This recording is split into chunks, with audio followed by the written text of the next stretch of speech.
ইসলাম বলেছেন, একজন মুমিনের পায়ে যদি একটা কাঁটা বিঁধে, চলতে চলতে একটা কাঁটা বিঁধে, এর বিনিময়ে আল্লাহ পাক তার গুনাহগুলো মাফ করে দিবেন। তো যে বিষয়টা বলছিলাম যে আল্লাহ রাব্বুল আলামিন সূরা আরাফের 179 নম্বর আয়াতে বলেছেন যে আমি প্রচুর জিন আর মানুষকে সৃষ্টি করেছি জাহান্নামের জন্য, যার দলিল আমরা একটা হাদিস থেকে দিলাম যে উম্মতে মুহাম্মাদি 73 দলে ভাগ হয়ে যাবে, যার 72টা দলই জাহান্নামে যাচ্ছে, একটা জান্নাতে যাবে। তার মানে সংখ্যা কম হচ্ছে। আরেকটা দলিল দিচ্ছিলাম যে আল্লাহ রাব্বুল আলামিন কোরআনুল কারীমের শব্দের অপচয় করেন না। একটা শব্দ দিয়ে তিনি একটা কওমের ইতিহাস তুলে ধরেছেন। যেমন যুলকারনাইন যাচ্ছিলেন পূর্ব দিকে, যেতে যেতে একটা কওমকে দেখলেন যে কওমের সূর্যের আলো থেকে বাঁচার মতো প্রযুক্তি জানা ছিল না, এতই মানবেতর জীবনযাপন করত। আল্লাহ পাক এই কওম সম্পর্কে বললেন কাযালিক, এরা এমনই ছিল। একটা শব্দ দিয়ে কওমের পুরো হিস্ট্রি বলা শেষ। এই কাযালিকা শব্দ দিয়ে আপনি তাফসীর দেখতে পারেন এই কওম সম্পর্কে কত কি বলা হয়েছে। সে আল্লাহ রাব্বুল আলামিন সূরাতুর রহমানের মধ্যে একই আয়াত 31 বার রিপিট করলেন বা 32 বার রিপিট করলেন। ফাবিআইয়ি আলাই রাব্বিকুমা তুকাযিবান, মানে কি, কারণটা কি? কারণ এই সূরার মধ্যে এমন কিছু আছে যেটা আল্লাহ পাক চাচ্ছেন আমরা বেশি বেশি করে বুঝি। তোমরা আল্লাহর কোন কোন নিয়ামতকে অস্বীকার করবে? আল্লাহ রাব্বুল আলামিন আমাদেরকে কৃতজ্ঞ হতে বলছেন এই সূরার মধ্যে। আমরা যদি আল্লাহর নিয়ামত চতুর্দিকে দেখি তাহলে গুণে শেষ করতে পারবো না। আল্লাহ পাক বারবার স্মরণ করাচ্ছেন তোমরা আল্লাহর কোন কোন নিয়ামতকে অস্বীকার করবে। এরপরেও মানুষ আল্লাহদ্রোহী আচরণ করছে।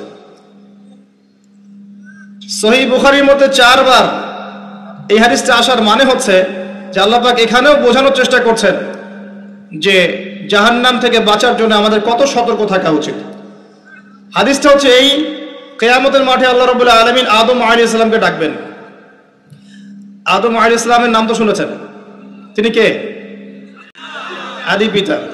তাকে কি কারণে সম্মানিত করা হয়েছিল বলেন?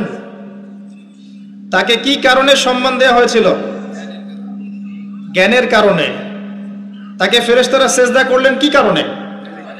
শারীরিক গঠনের কারণে, শক্তির কারণে, জ্ঞানের কারণে। এই জ্ঞান এখন আমাদের মধ্যে চরম অভাব। এই জ্ঞানের চর্চার চরম অভাব আছে আমাদের মধ্যে। এখন আমরা জ্ঞান চর্চা করতে চাই না। আমরা স্লোগান দিতে চাই যে আল কোরআনের আলো ঘরে ঘরে জ্বালো, কিন্তু প্রত্যেকটা ঘরে একটা করে কোরআনের হাফেজ নাই। এমনকি প্রত্যেকটা ঘরে একটা করে মানুষও পাওয়া যাবে কিনা যারা কোরআন বিশুদ্ধ করে তেলাওয়াত করতে পারে। তবে একটা কথা বারবার বলি যে এইসব আইওয়াশ শোডাউন দিয়ে ইসলামের কোনো কল্যাণ নাই। ইসলামের কল্যাণ কনস্ট্রাকটিভ কাজ করতে হবে। প্রথমে জ্ঞান চর্চা করতে হবে, ক্লাসিক্যাল সাবজেক্টগুলো পড়তে হবে। ফর এক্সাম্পল কোরআন, আরবিক সাহিত্য, ফর এক্সাম্পল হাদিস, রাসূলের জীবনী সাল্লাল্লাহু আলাইহি ওয়াসাল্লাম, ফর এক্সাম্পল সিরাত, ইসলামের হিস্ট্রি, ইসলামিক ইকোনমিক্স, জিওপলিটিক্স, এবং আপনি যেখানে পড়ছেন সায়েন্স, আর্টস, কমার্স, এগুলো পড়বেন। পড়াশোনা করে জ্ঞান চর্চা করতে আমরা চাচ্ছি না, আমরা রাতারাতি ফল পেতে চাই। এই জন্য আইওয়াশ শোডাউনে বেশি ব্যস্ত থাকি। এগুলোতে ইসলামের কোনো খায়ের নাই, কল্যাণ নাই। আসেন, আদম আলাইহিস সালামকে আল্লাহ পাক ডাকবেন, ডেকে বলবেন তোমার সন্তানদের মধ্য থেকে জাহান্নামীদেরকে আলাদা করে দাও। আদম আলাইহিস সালাম বলবেন হে আল্লাহ কতজনকে আলাদা করে দেব? আল্লাহ রাব্বুল আলামিন বলবেন প্রতি 1000-এ 999 জনকে জাহান্নামের জন্য আলাদা করে দাও। বলেন ইন্না লিল্লাহি ওয়া ইন্না ইলাইহি রাজিউন। প্রতি 1000-এ 999 জনকে জাহান্নামের জন্য আলাদা করে দাও। আপনি গাণিতিকভাবে এটাকে ব্যাখ্যা করতে যায়েন না। এখানে বোঝানো হচ্ছে মেজরিটি, অর্থাৎ বেশিরভাগ মানুষ জাহান্নামে যাচ্ছে, কোনো সন্দেহ নাই। হ্যাঁ, এটা ঠিক, জাহান্নামে যাওয়ার পরে কবিরা গুনাহগার যে ব্যক্তিরা আছে তাদের জন্য নবী সাল্লাল্লাহু আলাইহি ওয়াসাল্লাম সুপারিশ করবেন, এবং যার অন্তরে সরিষা দানা পরিমাণ ঈমান ছিল, মন থেকে লা ইলাহা ইল্লাল্লাহ সাক্ষ্য দিয়েছে, একদিন না একদিন সে জান্নাতে যাবে ইনশাআল্লাহ। কিন্তু আমরা কি চাইবো জাহান্নামের শাস্তি ভোগ করে জান্নাতে যেতে? জাহান্নাম কি এটা একটা হাদিস দিয়ে বুঝাচ্ছি। আল্লাহ রাব্বুল আলামিন এই পৃথিবীর সবচেয়ে সুখী মানুষটাকে, এই পৃথিবীতে যার কোনো দুঃখ কষ্ট কিচ্ছু ছিল না, এই মানুষটাকে ডেকে নিয়ে আসবেন। ডেকে নিয়ে এসে জাহান্নামে ঢুকাবেন এক মুহূর্ত সময়ের জন্য, ধরেন 1 সেকেন্ড বা 1 ন্যানো সেকেন্ড। এরপরে বের করে নিয়ে আসবেন, নিয়ে এসে বলবেন পৃথিবীতে কি সুখে ছিলে? সেই ব্যক্তি বলবে সুখ কি জিনিস হে আল্লাহ আমি জানি না। আমি কি বুঝাতে পারছি ভাই? সুখ কি জিনিস আমি জানি না। আর আল্লাহ রাব্বুল আলামিন এই পৃথিবীর সবচাইতে কষ্টে থাকা মানুষটাকে ডেকে নিয়ে আসবেন, এনে জান্নাতে ঢুকাবেন, ঢুকে এক মুহূর্ত সময় রাখবেন, বের করে নিয়ে আসবেন। বলবেন পৃথিবীতে কষ্টে ছিলে? সেই বান্দা বলবে কষ্ট কি জিনিস আল্লাহ আমি জানি না। এটাই সেই আয়াতের ব্যাখ্যা বলা যায়।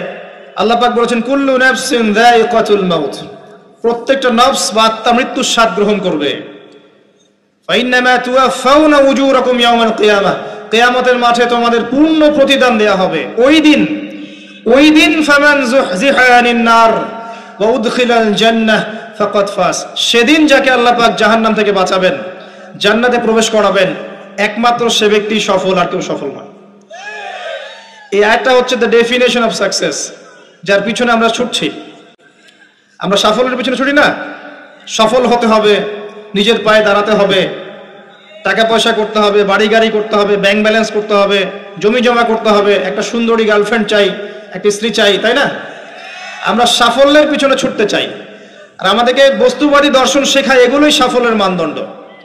তা আল্লাহ পাক এখানে বলছেন যাকে জাহান্নাম থেকে বাঁচানো হবে আর জান্নাতে প্রবেশ করানো হবে, এই ব্যক্তি ছাড়া কেউ সফল না।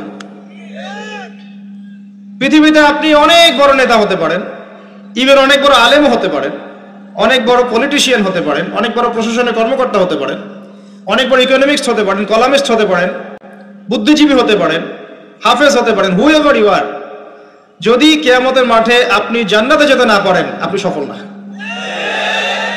আর পৃথিবীতে যে মানুষ মুদির দোকান করছে, ভ্যান চালাচ্ছে, রিক্সা চালাচ্ছে, বারবার সেলুনে কাজ করে, কৃষক কৃষি কাজ করে, যাদেরকে মানুষ চেনেও না, ইমান আছে, 5 ওয়াক্ত নামাজ পড়ে, ছেঁড়া কাপড় পরে থাকে, এত মান মর্যাদা নাই, ভাইরাল না, মানুষ চিনে না, গভীর রাত্রে তাহাজ্জুদ পড়ে, দেখবেন এই ব্যক্তি যদি কিয়ামতের মাঠে জান্নাতে চলে যায়, এই ব্যক্তি আমার চেয়ে সফল, কোনো সন্দেহ নাই। তা আমাদের দৃষ্টিভঙ্গি আগে চেঞ্জ করতে হবে, দুনিয়ামুখী দৃষ্টিভঙ্গি ত্যাগ করতে হবে, পরকালমুখী দৃষ্টিভঙ্গি দরকার। নবী সাল্লাল্লাহু আলাইহি ওয়াসাল্লাম সাহাবায়ে কেরামের ভিতরে এই পরিবর্তন নিয়ে এসেছিলেন, তাদেরকে আল্লাহমুখী করেছেন, আল্লাহমুখী। যখন তারা আল্লাহমুখী হয়ে গেছেন, তখন দুনিয়া তাদের কাছে তুচ্ছ হয়ে গেছে। দুনিয়ার কষ্ট সহ্য করে নিয়েছেন, দুনিয়ার ভোগ বিলাস ত্যাগ করে দিয়েছেন, দুনিয়াকে সর্বোচ্চ প্রাধান্য দেননি, হাজত বা প্রয়োজন মনে করেছেন। দুনিয়ার সব কাজ করেছেন শুধু আল্লাহ সন্তুষ্টির জন্য। এবং আমি অনেক লেকচারে এটাও বলেছি যে আপনি দুনিয়ার প্রতিটা কাজ আল্লাহ সন্তুষ্টির জন্যই করেন, কারো কাছে কিছু পাওয়ার আশায় করেন না। যদি কারো কাছে প্রতিদান পাওয়ার আশায় দুনিয়ার কাজগুলো করেন, আপনি কষ্ট পাবেন।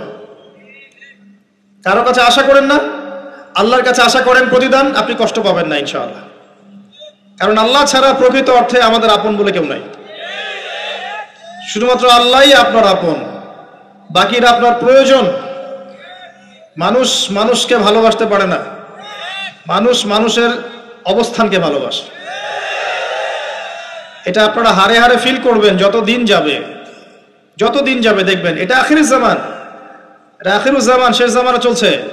এখন ফিতনাগুলো এমন ভাবে পড়তে থাকবে যেন একটা মালা ছিঁড়ে দিলে পুঁথিগুলো যেমন টপ টপ করে পড়ে যায়, এইভাবে ফিতনাগুলো আসতে থাকবে। ওই হাদিসের দিকে আসেন। নবী সাল্লাল্লাহু আলাইহি ওয়াসাল্লাম বলেছেন আদম আলাইহিস সালামকে ডেকে আনা হবে, বলা হবে তোমার সন্তানদের মধ্য থেকে জাহান্নামীদেরকে আলাদা করে দাও। আল্লাহ পাক বলবেন প্রতি 1099 জনকে আলাদা করে দাও, একজন জান্নাতে যাচ্ছে প্রতি 1000-এ। কিন্তু listen to me very carefully, কিন্তু আল্লাহ পাক সূরা নিসা একটা কথা বলেছেন, ইন্নাল্লাহা লা ইয়াগফিরু আন ইউশরাকা বিহি ওয়া ইয়াগফিরু মা দুনা যালিকা লিমান ইয়াশা। আল্লাহ রাব্বুল আলামিন তার সাথে শিরকের গুনাহ ছাড়া অন্য যে কোনো গুনাহ যাকে ইচ্ছা মাফ করতে পারেন, যে কোনো গুনাহ। যে কোনো গুনাহ আল্লাহ পাক মাফ করতে পারেন শিরকের গুনাহ ছাড়া। আরেকটা গুনাহ আল্লাহ পাক ক্ষমা করবেন না, সেটা হচ্ছে বান্দার হক। বান্দার হক বান্দার সাথে সম্পৃক্ত, কারো টাকা চুরি করেছেন, কারো জমি আত্মসাৎ করেছেন, কাউকে গালি দিয়েছেন, কারো প্রতি জুলুম করেছেন, কাউকে অন্যায়ভাবে মেরেছেন, ছিনতাই করেছেন, ইত্যাদি ইত্যাদি, যেটা অন্যের হকের সাথে সম্পৃক্ত। ধর্ষণ করেছেন, মানুষের সম্মানহানি করেছেন, কাউকে নিষ্পাপ কাউকে বিতর্কিত করেছেন ইত্যাদি। এই যে মানুষের সাথে জড়িত হক, এটা আল্লাহর কাছে মাফ নেওয়া যাবে না। কাবা ঘরের গেলাফ ধরে কানলেও কোনো লাভ নাই, ওই বান্দার কাছে গিয়ে ক্ষমা নিতে হবে। ভাই আমি আপনাকে গালি দিয়েছি, মাফ করে দেন। ভাই আমি তোমার টাকা চুরি করেছিলাম, এই নাও ফেরত নাও। বোন তোমার সম্পত্তি আমি দেই নাই, নিয়ে নাও। প্রতিবেশী তোমার জমি আমি নিয়েছি, নিয়ে নাও। এটা দুনিয়াতে করতে হবে। অন্যথায় পরকালে দেখবেন যে মানুষের সাথে জড়িত হকের জন্য মানুষটা দাঁড়িয়ে আছে। একজন ব্যক্তি উঠেছে, নামাজ রোজা হজ যাকাত সব নেকি নিয়ে উঠেছে। ওঠার পরে দেখছে সামনে অনেক মানুষ দাঁড়িয়ে আছে। কি জন্য দাঁড়িয়ে আছে? কারো টাকা নিয়ে শোধ করে নাই, কাউকে গালি দিয়েছে, কারো প্রতি জুলুম করেছে, কারো প্রতি অন্যায় করেছে, এরা দাঁড়িয়ে আছে, হক চাচ্ছে। তখন কিভাবে শোধ করবে? আল্লাহ পাক বলবেন তোমার নেকি ওদেরকে দিয়ে দাও। তখন শেয়ার রেটের মাধ্যমে নেকি চলে যাবে। কথা বুঝতে পারছেন? তখন আরো অত্যাধুনিক প্রযুক্তি থাকবে, নেকি কনভার্ট। আর নেকি দিতে দিতে যদি নেকি শেষ হয়ে যায়, তখন ওই ব্যক্তিদের গুনাহ তার আমলনামায় চলে আসবে। তারপর ওই ব্যক্তিরা জান্নাতে যাবে, এই ব্যক্তি জাহান্নামে যাবে। অতএব দুনিয়াতে মানুষের সাথে জড়িত কোনো হক রাখেন না। আল্লাহ পাক বলছেন শিরকের গুনাহ ছাড়া আল্লাহ যে কোনো গুনাহ মাফ করতে পারেন। আর এই যে কুফরি এবং মানুষের সাথে জড়িত হক আল্লাহ মাফ করবেন না। এখন আল্লাহ যদি শিরকের গুনাহ ছাড়া সব গুনাহ মাফ করতে পারেন, আর আল্লাহ পাক তো ওয়াদা করেছেন নবী সাল্লাল্লাহু আলাইহি ওয়াসাল্লামকে মেরাজের রাতে, যে তোমার উম্মতের যে কোনো ব্যক্তি যদি শিরক না করে আমার সামনে হাজির হয়, আমি তাকে মাফ করে দেব। একটা হাদিসে কুদসির মধ্যে এটাও আছে, হে আদম সন্তান, তুমি যদি আসমান এবং জমিন সমপরিমাণ গুনাহ নিয়ে আমার সামনে দাঁড়াও, কিন্তু আমার সাথে কাউকে শরীক করনি, তাহলে আমি আল্লাহ তোমার সামনে আসমান জমিন সমান ক্ষমা নিয়ে দাঁড়াবো। আবার নবী সাল্লাল্লাহু আলাইহি ওয়াসাল্লাম সুপারিশ করবেন যার অন্তরে এক জাররা পরিমাণ ঈমান থাকবে, তারা জান্নাতে যাবে। তাহলে কি কারণে 1999 জন মানুষ জাহান্নামে যাবে? উত্তরটা দেন দেখি। তাদের আমলনামায় কিসের পথ থাকতে পারে? কিসের? এটা বোঝার জন্য কি পিএইচডি করার দরকার আছে? এখন দেখেন, কিছু মানুষ আছে যারা বলছে যে ঈসা ইবনে মারিয়াম আল্লাহর সন্তান, নাউজুবিল্লাহ। এটা শিরক নয়? এবং তাদের সংখ্যা পৃথিবীতে 700-800 কোটির মতো, নাকি আরো কম বেশি হবে? যারা চলে গেছে, যারা আছে এবং যারা আসবে। কিছু মানুষ বলছে ওজায়ের আলাইহিস সালাম আল্লাহর সন্তান, নাউজুবিল্লাহ। এরা হচ্ছে জিউস, যারা এখন প্যালেস্টাইন দখল করে আছে। আর এই কথা বলতে আমাদের বুকে ভয় থাকা উচিত নয় যে ওইটা আমাদের জমি, তাদের জমি নয়। ওখানকার ঘটনা হচ্ছে এমন, একটা উপমা দিয়ে বোঝানো যায়। মনে করেন আপনি আপনার ঘরে বসে আছেন, আপনার দরজায় একজন মেহমান এসেছে। মেহমান নক করছে, ঠক ঠক ঠক। ভাই আমাকে একটু হেল্প করেন, আমি খাইনি অনেক দিন, আমার কাপড় নাই, আমার খাবার নাই, আমার থাকার জায়গা নাই, একটু আশ্রয় দেন। আপনি মাশাআল্লাহ মুসলিম, দয়া পরবশ হয়ে দরজা খুলে দিলেন, তাকে ড্রয়িং রুমে বসালেন, সুন্দর করে খাওয়ালেন, কাপড় দিলেন, রেস্ট করার জায়গা দিলেন। এবার সে সেখানে থাকতে থাকতে পরিকল্পনা করলো যে আপনাকে আপনার বাসা থেকে বের করে দিবে। একদিন আপনাকে ঘাট ধরে আপনার বাসা থেকে বের করে দিল, দিয়ে দরজার ভিতর থেকে লাগিয়ে দিল। এখন দরজার বাইরে দাঁড়িয়ে আপনি নক করছেন, আমার ঘর আমাকে ফেরত দাও, আমার ঘর আমাকে ফেরত দাও। আর এই ব্যক্তি বলছে আপনি জঙ্গি, আপনি সন্ত্রাসী। এটা হচ্ছে সবচেয়ে সেরা উদাহরণ প্যালেস্টাইন এক্সাম্পলের। তো এরা বলছে ওজায়ের আলাইহিস সালাম আল্লাহর সন্তান। একটা কথা আমি বলি, হতাশ হবেন না। ফেরাউন তার দলবল নিয়ে যখন লোহিত সাগরে ধাওয়া করছিল মুসা আলাইহিস সালামকে, আল্লাহ পাক কি করেছেন? আল্লাহ পাক সব সৈন্যকে আগে লোহিত সাগরে এনেছেন, আনার পরে মুসা আলাইহিস সালামকে পার করে দিয়েছেন। তারা যখন মাঝখানে এসেছে তখন আল্লাহ পাক ডুবিয়ে দিয়েছেন। ঠিক আছে? আল্লাহ পাক ঠিক একই কাজটা করবেন ইনশাআল্লাহ। এই জেরুজালেমে ইনশাআল্লাহ তাআলা। সবাইকে এনেছেন আল্লাহ পাক পৃথিবীর বিভিন্ন জায়গা থেকে। একটা নির্দিষ্ট সময় পর্যন্ত ওরা বিশ্বকে রুল করবে সামনে, একটা নির্দিষ্ট সময় পর্যন্ত এরা বিশ্বকে শাসন করবে সামনে অচিরেই। কিন্তু এরপরে আল্লাহ রাব্বুল আলামিন ঈসা ইবনে মারইয়ামকে নামাবেন এবং তার হাতে তাদের নেতা মাসিহুদ দাজ্জাল নিহত হবে ইনশাআল্লাহ তাআলা। এবং পুরো কমিউনিটি একসাথে কোলাপস করে যাবে, পৃথিবী থেকে তার নাম অস্তিত্ব মুছে যাবে ইনশাআল্লাহ তাআলা। আল্লাহ পাক ওই লোহিত সাগরের সুন্নাহ এখানে অ্যাপ্লাই করবেন ইনশাআল্লাহ। আল্লাহ পাক এই কারণে একত্রিত করেছেন, এটা আল্লাহ পাকের স্টাইল সুন্নাহ। আসেন, এরা বলছে উযাইর আলাইহিস সালাম আল্লাহর সন্তান। আবার দেখেন কিছু মানুষ বলছে আল্লাহকে পাওয়ার জন্য স্ট্যাচু ওয়ার্শিপ করা যায়, এরা হচ্ছে আল্লাহকে পাওয়ার মাধ্যম। কিছু মানুষ বলছে কবরে সেজদা করা যায়, কবরে শায়িত ব্যক্তি আল্লাহর কাছে সুপারিশ করবে। কিছু মানুষ বলছে আল্লাহ ছাড়া অন্য কারো কাছে দোয়া করা যায়, তিনি অনেক বুজুর্গ ব্যক্তি ছিলেন, আমার দোয়া পৌঁছে দিবেন আল্লাহ পর্যন্ত। কিছু মানুষ বলছে আল্লাহ ছাড়া অন্য কারো নামে নজর করা যায়, জবাই করা যায়, কসম করা যায়, ইত্যাদি ইত্যাদি। আর কিছু মানুষ আল্লাহর হালালকে হারাম করছে, আল্লাহর হারামকে হালাল করছে। কিছু মানুষ তাকদীরকে অস্বীকার করছে, ভাগ্যকে অস্বীকার করছে। কিছু মানুষ দুনিয়া নিয়ে এতই ব্যস্ত হয়ে আছে দিনের যাররা পরিমাণ ফিকির নাই।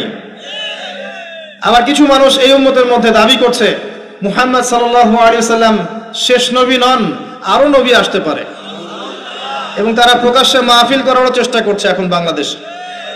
আবার কিছু মানুষ বলছে আমরা কোরআন মানি, হাদিস মানি না। এই যতগুলো কথা আমি বললাম এর প্রত্যেকটাই হচ্ছে শিরক। এই শিরকগুলো হয় তিন ভাবে: চিন্তায় শিরক হয়, কথায় শিরক হয় এবং কাজে শিরক হয়। চিন্তা, কাজ এবং কথা, আকীদায় শিরক থাকে, আমলে শিরক থাকে, আবার কথাতেও শিরক থাকে। এই শিরকের পাপের কারণে আল্লাহ রাব্বুল আলামিন বেশিরভাগ মানুষকে জাহান্নামে দিবেন, বলেন নাউযুবিল্লাহ। কিন্তু কারো আমলনামায় যদি শিরকের পাপ না থাকে, শিরক থেকে তওবা করে যে কোনো পাপ নিয়ে সে কবরে যায়, 99% সম্ভাবনা আছে এই মানুষকে আল্লাহ পাক মাফ করে দিবেন। তাহলে আমরা আজকে এতটুকু শিখলাম, প্রথমে সবচেয়ে বেশি কেয়ারফুল থাকতে হবে শিরকের ব্যাপারে, সবচেয়ে বেশি কেয়ারফুল থাকতে হবে শিরকের ব্যাপারে এবং বেদাআতের ব্যাপারে। এটা কি জিনিস? বেদাত হচ্ছে এমন জিনিস মানে আমিলা আমালান লাইসা আলাইহি আমরুনা ফাহুয়া রাদ।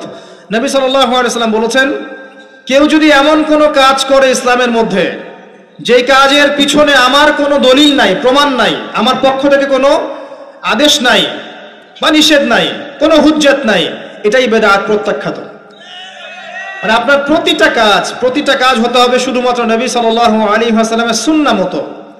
এই জায়গায় নতুন কোনো পদ্ধতি চালু করলে আপনি বেদাতি হয়ে যাবেন। বেদাতির পরিণতি কি? তার সমস্ত আমলগুলোকে আল্লাহ পাক ধুলো বানিয়ে দিবেন। দলিল সূরা ফুরকান। সবকিছু বলার সময় পাচ্ছি না মাহফিলে।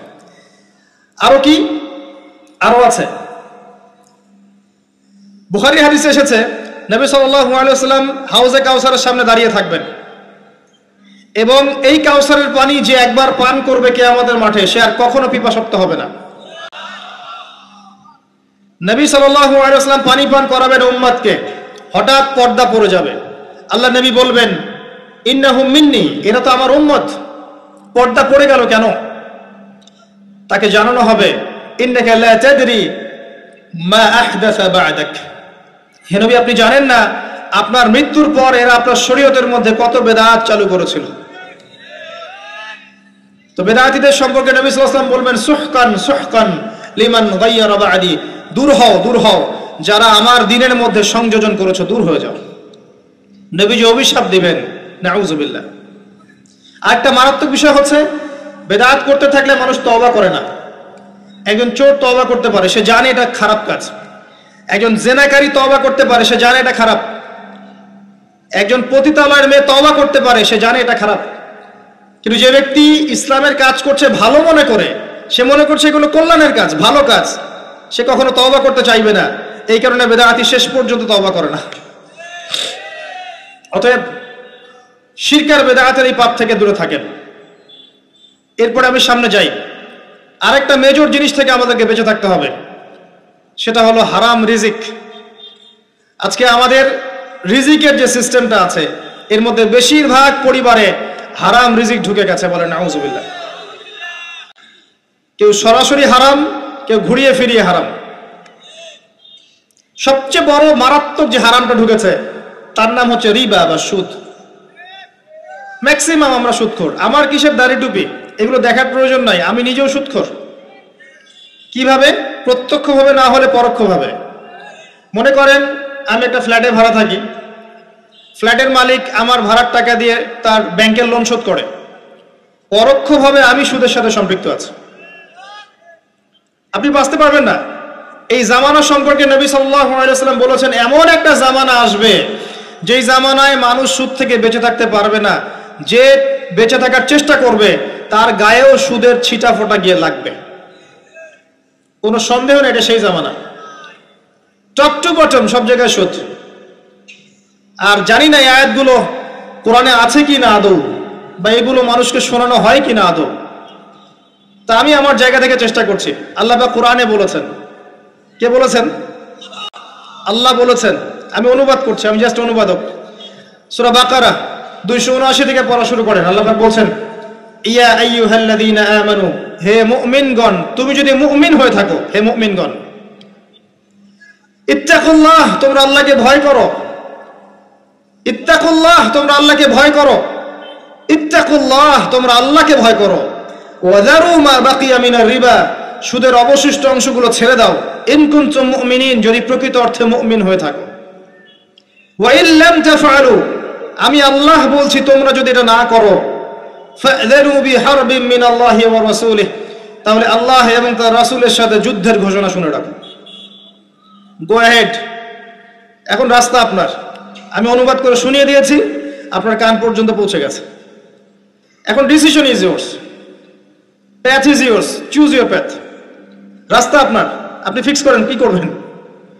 যদি আপনি সুদ খান 1 নাম্বার, অথবা দেন 2 নাম্বার, 3 আপনি সাক্ষী থাকেন, 4 লিখে রাখেন, আপনি সমান পাপী। এই 4 শ্রেণী মানুষকে নবী সাল্লাল্লাহু আলাইহি ওয়াসাল্লাম অভিশাপ দিয়েছেন, লাআনত করেছেন। আর নবী সাল্লাল্লাহু আলাইহি ওয়াসাল্লাম অভিশাপ নিয়ে যদি আমরা কবরে যাই, তাহলে মান নবিয়ুক উত্তর দিতে পারবো, এটা বিশ্বাস করা বোকামি। তার অভিশাপ নিয়ে যদি আমরা হাসরের মাঠে উঠি, হাউজে কাউসারের পানি পাবো, প্রত্যাশা করাটা বোকামি হবে। তার অভিশাপ নিয়ে যদি আমরা হাসরের মাঠে উঠি, তাহলে তিনি আমাদের জন্য সুপারিশ করবেন, এটা ভাবা বোকামি হবে। মেরাজের রাতে আল্লাহ রাসূল দেখে এসেছেন, এক শ্রেণীর মানুষকে রক্তের নদীতে ফেলে মাথা ফাটিয়ে দেয়া হচ্ছে। নবী জিজ্ঞাসা করলেন সাল্লাল্লাহু আলাইহি ওয়াসাল্লাম, এরা কারা হে জিবরাইল?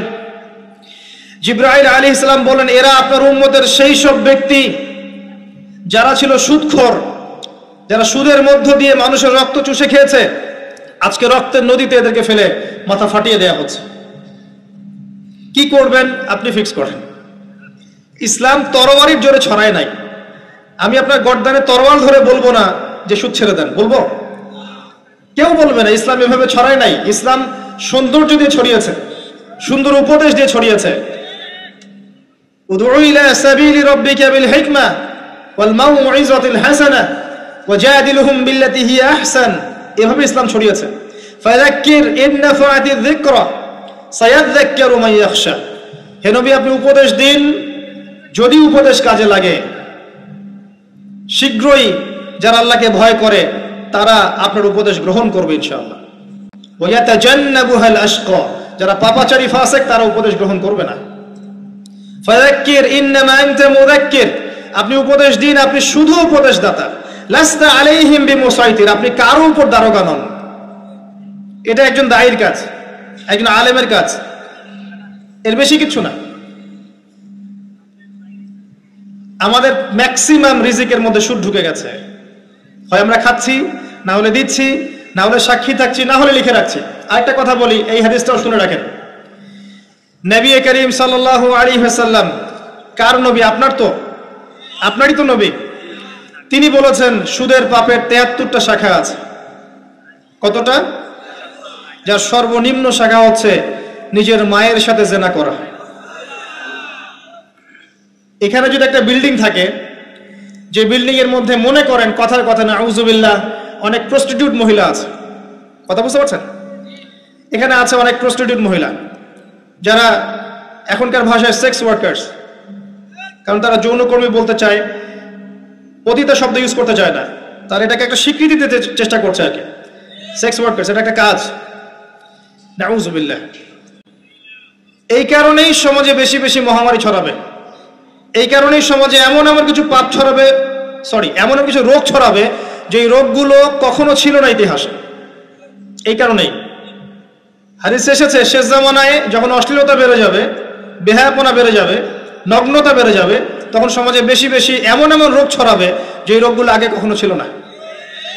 মনে করেন এখানে এমন একটা বিল্ডিং আছে, সেখানে কিছু সেক্স ওয়ার্কার্স আছে, এখানে কেউ ম্যানেজার, কেউ কাজ করে, কেউ মনে করেন দারোয়ান, কেউ মনে করেন ডিলার এগিয়ে দিচ্ছে, কেউ মনে করেন যে ঘরে ঢুকিয়ে দিচ্ছে, ইত্যাদি ইত্যাদি। এক একজন এক এক সেকশনে কাজ করছে, আর একটা কর্পোরেট সেকশনের মতো। এখন আপনি কি তাদের কারো বাসায় দাওয়াত খেতে চাইবেন? আপনি কি তাদের কারো উপার্জন খেতে চাইবেন? যদি এমন হয় এখানে সব সেক্স ওয়ার্কার্স নয়, সবাই আমাদের মা, নাউজুবিল্লাহ। শব্দটা প্রয়োগ করলাম আঘাত করার জন্য, কারণ নবীজি বলেছেন মায়ের কথা। মনে করেন এরা সবাই আমাদের মা, নাউজুবিল্লাহ। এখন কি আপনি এটাকে পছন্দ করবেন? এখানে যদি কেউ কাজ করে তার রিজিক খেতে চাইবেন? রিবার মধ্য দিয়ে আমরা এগুলো করছি, কোনো ফিকির নাই, যায় আসে না কারো কিছু, দিব্যি খাচ্ছে। যখন দেখবেন পাপ করতে করতে করতে করতে আমার মনের মধ্যে কোনো রিয়াকশন হচ্ছে না, তখন বুঝে নেবেন কলব মরে গেছে, ডিস্ট্রয়েড, ডেড হার্ট। হ্যাঁ, একজন মুমিনের পরিচয় হচ্ছে ছোট ছোট পাপ তার কাছে পাহাড়ের মতো মনে হবে, আর একজন ফাসিকের পরিচয় হচ্ছে বড় বড় পাপ তার কাছে মাছির মতো মনে হয়, তাড়ালেই চলে যাবে। আরো আছে, সহিহ বুখারী একটা হাদিসে নবীজি বলেছেন, যে ব্যক্তি 1 দিরহাম সুদ খায় সে যেন 36 বার জেনা করেছে। একবার জেনা করার শাস্তি 100 বেত্রাঘাত এবং 1 বছরের জন্য বহিষ্কার, যেটাকে আমরা উস্কে দিই এখন বলি কাছে আসার গল্প। একবার সূরা নূর পড়েন, সূরা নূরের প্রথম আয়াতগুলো পড়েন। যদি কেউ জেনা করে একবার 100 বেত্রাঘাত এবং 1 বছরের জন্য বহিষ্কার। আর যদি কোনো বিবাহিত ব্যক্তি করে তার শাস্তি হচ্ছে রজম, পাথর নিক্ষেপ করে হত্যা করা। আর 1 দিরহাম সুদ খেলে আপনি 36টা মেয়েকে রেপ করছেন। এবার চিন্তা করেন, এই শাস্তিগুলো যদি দুনিয়ায় কার্যকর না হয় এবং দুনিয়াতে যদি আমরা তওবা না করে যেতে পারি, পরকালে কার্যকর হবে কোনো সন্দেহ নাই। দুনিয়াতে শোধ করে যাওয়া ভালো পরকালের চাইতে। অতএব আল্লাহর ওয়াস্তে আমি হাত জোর করে রিকোয়েস্ট করছি, আল্লাহর ওয়াস্তে সুদ ছেড়ে দেন। ভ্যান চালায় খান, সবজি বিক্রি করে খান, একটা ছোট কাপড়ের ব্যবসা করে খান, একটা মাছের আড়ত করে খান, গবাদি পশু প্রতিপালন করে খান, কৃষিকাজ করে খান, আল্লাহর ওয়াস্তে সুদে যায় না।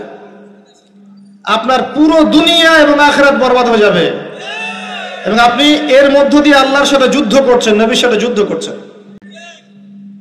এর উপরেও আছে পেপার মানির মধ্যে সুদ। ওই যে বললো 1 দিরহাম, এই দিরহাম আবার কি জিনিস? দিরহাম মানে রৌপ্য মুদ্রা। দিনার এটা কি জিনিস? স্বর্ণ মুদ্রা, ইসলামিক মুদ্রা। সেই যে চলে গেছে ব্রিটিশরা আসার আগে, এখন আর দেখা যায় না। একটা গোল্ড কয়েন যার মূল্যটাকে ইকোনমিক্সের ভাষায় বলে ইন্ট্রিনসিক ভ্যালু। এই ভ্যালুটা এই স্বর্ণ মুদ্রার ভিতরেই থাকে। একটা পেপার মানির ভ্যালু, ইন্ট্রিনসিক ভ্যালু এর ভিতরে থাকে না, এর বাইরে থাকে, যেটাকে আপনি নিয়ন্ত্রণ করতে পারবেন, কমাতে পারবেন, বাড়াতে পারবেন। আর এর সাথে যখন পেট্রোডলার অ্যাড হয়েছে তখন তো মাশাআল্লাহ জুলুম আরো উপরে উঠে গেছে। আর যারা পেট্রোডলার সিস্টেম চালু করেছে, এইসব ভোগবিলাসী আরবদেরকে আমরা বলি এরা হচ্ছে আমিরুল মুমিনিন, নাউজুবিল্লাহ, সুবহানাল্লাহ। কত অন্ধ হলে মানুষ এদেরকে আমিরুল মুমিনিন মনে করতে পারে, যারা মুসলিমদের প্রপার্টি সব আমেরিকার হাতে তুলে দিয়েছে, আর সেই প্রপার্টি দিয়ে এরা বম্বিং করে করে সারা বিশ্বের মধ্যে মুসলিম হত্যা করছে। আল্লাহ পাক সেই যে বলেছেন সূরা মাইদার মধ্যে 51 নম্বর আয়াতে, ইয়া আইয়ুহাল্লাযীনা আমানু, হে মুমিনগণ, লা তাত্তাখিযুল ইয়াহুদা ওয়ান নাসারা আউলিয়া, হে মুমিনগণ তোমরা ইহুদি এবং খ্রিস্টানদেরকে বন্ধু রূপে গ্রহণ করো না। কে বলেছেন?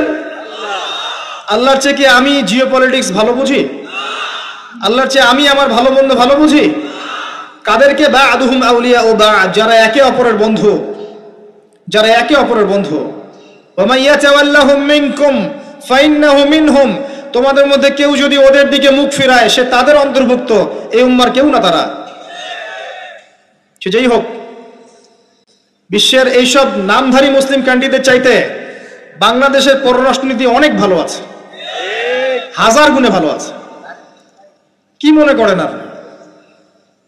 এসব ফাসেকা জালেমদেরকে আপনি আমিরুল মুমিনিন মনে করছেন? আল্লাহ পাক বোঝার তৌফিক দান করুন।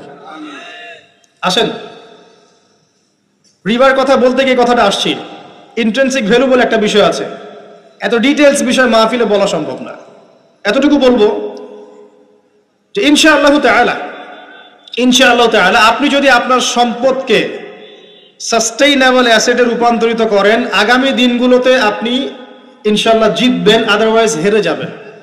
ফর এক্সাম্পল, আপনি যদি আপনার সম্পদকে জমিতে কনভার্ট করেন, গবাদি পশুর প্রজেক্ট করেন, আপনি যদি মাছের প্রজেক্ট করেন, ব্যবসা ইনভেস্ট করেন, বা কিছু গোল্ড রাখেন, কিছু সিলভার, কিছু আপনার রূপা রাখেন, ইত্যাদি ইত্যাদি, পরবর্তী সময়গুলোতে গিয়ে আপনার সম্পদের মান কমে যাবে না, ইনশাআল্লাহ বাড়বে। আপনি সমস্ত সম্পদ যদি পেপার মানির মধ্যে রেখে দেন, আস্তে আস্তে আপনার সম্পদের মান কমবে। সামনে 10, 15, 20, 30 বছর পর আপনি সম্পদ হারাবেন। এর চেয়ে বেশি কিছু আমি বলতে পারবো না, বাকিটা আপনারা পড়াশোনা করে বুঝে নেবেন।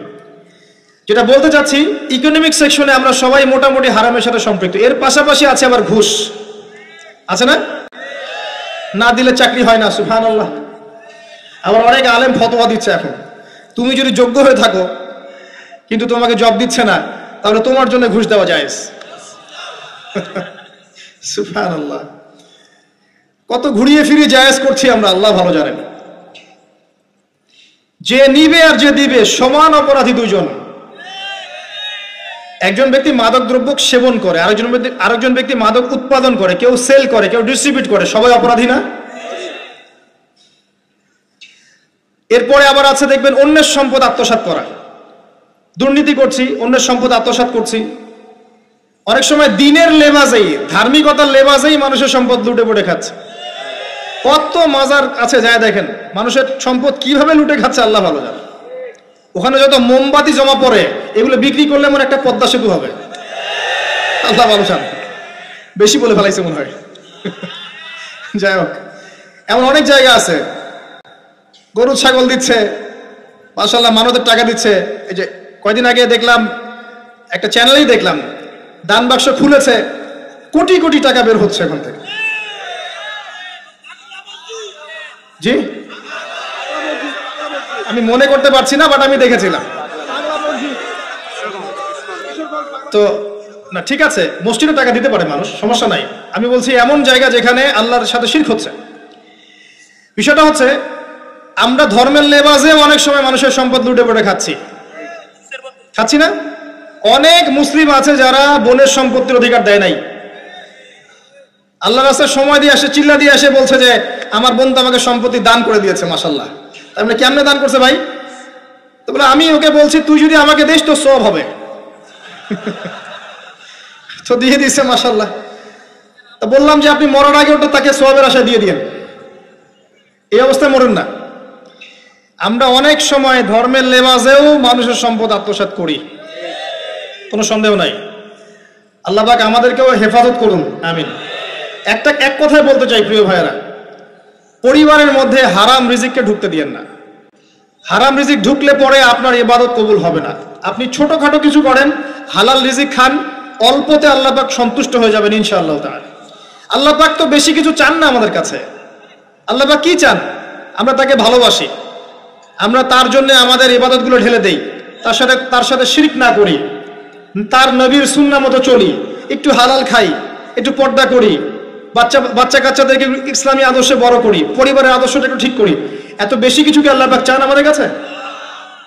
আল্লাহ পাক কি আমাদের কলার ধরে জিজ্ঞাসা করবেন দুনিয়াতে ইসলামী খেলাফত কায়েম করে আসো নাই কেন? বলবেন? বলবেন না, এটা বলবেন না আল্লাহ পাক আমাদেরকে। কিন্তু যাকে আল্লাহ পাক ওই ক্ষমতা দিয়েছেন তাকে বলবেন তোমাকে ক্ষমতা দিয়েছিলাম, তুমি কেন করো নাই? কথা বুঝতে পারছেন? সবার জন্য সবকিছু না, আমরা সাধারণ মানুষ, সাধারণ মানুষের জন্য সাধারণ কাজগুলো যথেষ্ট। একটু পড়াশোনা করেন, আল্লাহ পাক তৌফিক দান করুক, একটু আমল করেন, একটু পর্দা করেন, একটু হালাল খান, তাওহীদে থাকেন, সুন্নতে থাকেন, নবীর মতো লাইফ কাটান, 5 ওয়াক্ত নামাজ পড়েন, সামর্থ্য হলে যাকাত দেন, রমজান মাসে রোজা রাখেন, সামর্থ্য হলে হজ করেন, ইনশাআল্লাহ আপনি জান্নাতি। একটা হাদিস আমি পড়েছি ফয়জুল কালাম বইয়ের মধ্যে, মাদ্রাসায় পড়ানো হয়, ক্লাসিক্যাল একটা বই, সবাই কিনতে পারেন, ফয়জুল কালাম, অত্যন্ত চমৎকার হাদিসের একটা বই। এর মধ্যে একটা হাদিস আছে যেটা পড়ে শান্তি লাগে, মনে হয় যে না আশা আছে পরকালে বাঁচার। সেটা হচ্ছে নবী সাল্লাল্লাহু আলাইহি ওয়াসাল্লাম সাহাবীদেরকে বলছেন যে তোমরা সাহাবীরা এমন একটা যুগে বাস করছো যেই যুগে ইসলামের 10% কেউ যদি ছেড়ে দেয় সে ধ্বংস হয়ে যাবে। কথা বুঝতে পারছেন? সাহাবীদেরকে নবীজি বলছেন তোমরা এমন একটা যুগে বাস করছো যেই যুগে যদি ইসলামের 10% 1/10 কেউ ছেড়ে দেয় সে ধ্বংস হয়ে যাবে, কিন্তু তোমাদের পরে এমন একটা যুগ আসবে যেই যুগে মানুষরা যদি ইসলামের 10% ধরে রাখতে পারে সফল হয়ে যাবে। এটা সেই যুগ না? আপনার এই যুগে প্রতিটা সেক্টরেই ফিতনা। আপনার ধর্মে দেখবেন তাওহীদের মধ্যে শিরক, সুন্নতের মধ্যে বেদাত, আলেমদের মধ্যে বিভক্তি, কাদা ছোড়াছড়ি, গালাগালি, হিংসা বিদ্বেষ, পরশ্রী কাতরতা, কত কি দেখতে পাচ্ছেন। আপনি ধর্মের মধ্যে শিরক দেখছেন, বেদাত দেখছেন, অর্থনীতিতে হারাম দেখছেন, পরিবারের মধ্যে বস্তুবাদিতা দেখছেন, কি দেখছেন না? সমাজের মধ্যে জেনা দেখছেন, পর্নোগ্রাফি দেখছেন, ফ্রি মিক্সিং দেখছেন, ফ্যামিনিস্ট রেভলিউশন দেখছেন, নগ্নতা দেখছেন, কি দেখছেন না? অর্থনৈতিক জীবনে আপনি এগুলো দেখছেন, বৈশ্বিক জীবনে আপনি মারামারি, কাটাকাটি, রাহাজারি দেখছেন, হত্যা, রক্তপাত দেখছেন। কোন যুগে বসে আছেন আপনি? এই যুগে আপনি 10% আমল করেন, জান্নাতি হয়ে যাবেন ইনশাআল্লাহ। আল্লাহ পাক তৌফিক দান করুন, কবুল করুন। একটা বিষয় হচ্ছে আমল করা, একটা বিষয় হচ্ছে আকীদা পোষণ করা। আমি যদি আকীদা পোষণ করি যে ইসলামের মধ্যে, কোরআন এবং সুন্নাহর মধ্যে প্রতিটা বিষয়ের সমাধান আছে, এটা যদি আপনি বিশ্বাস করেন, এরপরে অল্প আমল করেন, কোনো সমস্যা নেই ইনশাআল্লাহ। কারণ আপনার আকীদা ঠিক আছে। আপনি আমল করতে পারেন নাই, কিন্তু আকীদা ঠিক ছিল। আপনি মেনে নিয়েছেন লা ইলাহা ইল্লাল্লাহ, কোনো ইলাহ নেই আল্লাহ ছাড়া, মুহাম্মাদুর রাসূলুল্লাহ, কোরআন হুজ্জাতুল্লাহ, কোরআন আল্লাহর হুজ্জা, সুন্নাহ তরিকাতুন নবী, এটা আল্লাহর নবীর তরিকা। এগুলোর মধ্যে সবকিছুর সমাধান আছে, এটা আপনি মেনে নিয়েছেন মন থেকে। এবার আমল করতে গিয়ে আপনি পারছেন না। নামাজ পড়ছেন 5 ওয়াক্ত, হয়তো পরিবারটা ঠিক মতো করতে পারছেন না, চেষ্টা করছেন, হালালে থাকার চেষ্টা করছেন, কখনো কখনো হারাম ঢুকে যাচ্ছে, আপনি চেষ্টা চালিয়ে যাচ্ছেন ক্রমবর্ধমান ভাবে, কিন্তু আপনি আকীদা রাখেন এটাই চূড়ান্ত, এটাই সঠিক, ইনশাআল্লাহ আল্লাহ পাক আপনার সব গুনাহ মাফ করে দিবেন। আরেকজন ব্যক্তি আকীদাই রাখে না, সে মনে করে ইসলাম ওই যুগে চলতে, ওই যুগে চলে না। সে মনে করে কোরআন এবং সুন্নাহ সবকিছু নাই, আমার মস্তিষ্ক প্রসূত বুদ্ধি সবকিছু। কেউ মনে করে সায়েন্সই সবকিছু, কেউ মনে করে মানব রচিত বিধানই সবকিছু। কেউ যদি এগুলোকে চূড়ান্ত মনে করে, তখন আমল আর কাজে আসবে না। এই বাতিল আকীদা নিয়ে বেশি বেশি আমল করেও লাভ নাই। আকীদা আগে স্পষ্ট করতে হয়, পরিষ্কার করতে হয়। আল্লাহ পাক আমাদেরকে পরিচ্ছন্ন আকীদা দান করুন, আমিন। রিজিকের ব্যাপারে প্রিয় ভাইরা সচেতন হয়ে যান। এরপরে চলে আসেন একটা মৌলিক জায়গায় আসবো, ফ্যামিলি। এখানে মা বোনরা আছেন, এখানে অনেক যুব সমাজের তরুণ তরুণীরা আছে, আমাদের পিতৃস্নেহ পিতৃমহ অনেক আমাদের পিতামহরা আছেন। এটা একটা ভালো সুযোগ এই পরিবার সম্পর্কে দুটো মৌলিক কথা বলার জন্য। আমি অনেক দিন থেকে চাচ্ছিলাম এমন একটা পরিবেশ। লিসেন ভাই, আল্লাহ পাক একটা আয়াতে বলেছেন, সূরা তাহরিম আয়াত নাম্বার 6, ইয়া আইয়ুহাল্লাযীনা আমানু, হে মুমিনগণ, কু আনফুসাকুম, নিজে জাহান্নামের আগুন থেকে বাঁচো, ওয়া আহলিকুম নারা, তোমার পরিবার বর্গকে বাঁচাও, আলাইহা মালাইকাতুন গিলাযুন শিদাদ, যেই জাহান্নামে কঠোর মনের ফেরেশতা আছেন, লা ইয়াসুনাল্লাহা মা আমারহুম ওয়া ইয়াফআলুনা মা ইউমারুন, আল্লাহ পাক তাদেরকে যে আদেশ করেন সে আদেশ পালনে তারা বিন্দুমাত্র ভূক্ষেপ করে না, মানে বিন্দুমাত্র গাফিলতি করে না। আল্লাহ পাক ভয় দেখাচ্ছেন জাহান্নামে এমন ফেরেশতা আছেন, আল্লাহ যা আদেশ করবেন তাই করবে। এই জাহান্নাম থেকে নিজে বাঁচো, পরিবার বর্গকে বাঁচাও। নিজে বাঁচবো কিভাবে? আমি বলে দিয়েছি কিভাবে। আপনি জ্ঞান অর্জন করবেন, আমল করবেন, হালাল খাবেন, তাওহীদে থাকবেন, সুন্নতে থাকবেন, ইনশাআল্লাহ বেঁচে যাবেন। পরিবার বর্গকে বাঁচাবেন কিভাবে? আসেন শুরু করি, শুরু থেকে। শুরুটা হবে আপনার বিয়ে দিয়ে।